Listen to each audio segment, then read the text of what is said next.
Our purpose of the research is to better understand how obese people manage their lives despite the on-site pressure they get from society.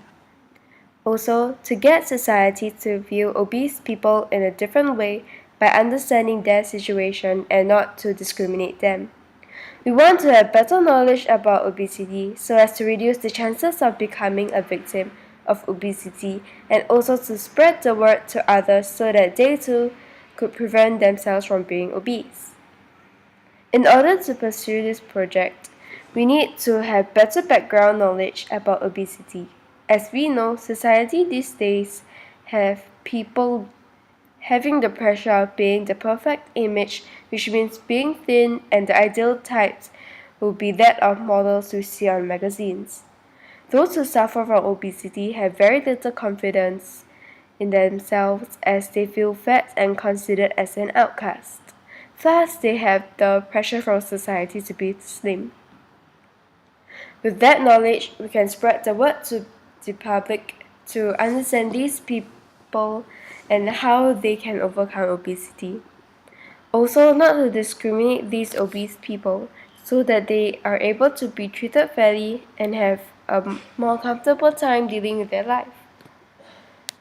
We would be targeting teenagers as they are a group of people who are most stressed and under lots of pressure by society now.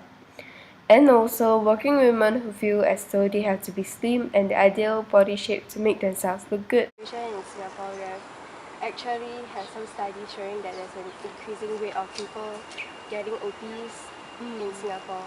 And how do you feel about that?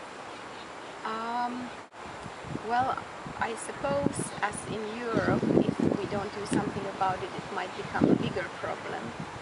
So even if it's just a small problem at the moment, then maybe later, if we don't do any prevention, it can be a problem, and it might cause a lot of illnesses like it does in Europe.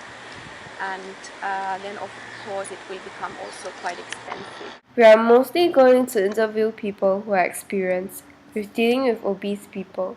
We might not show their faces as they might feel embarrassed or too shy. We will just screen record our conversation with them on social networks such as Facebook or Skype. We will collect data by combining the common point that is stated from our interviewees and also some important points that might leave an impact on the target audience, which are probably the obese people and the public. Examples of how the person felt when they were discriminated for being obese and how they persevere in order to be slim. We are going to take information which are most relevant to our project. We will use the most influential information and would then support the points using other information we got, such as from the responses in our surveys.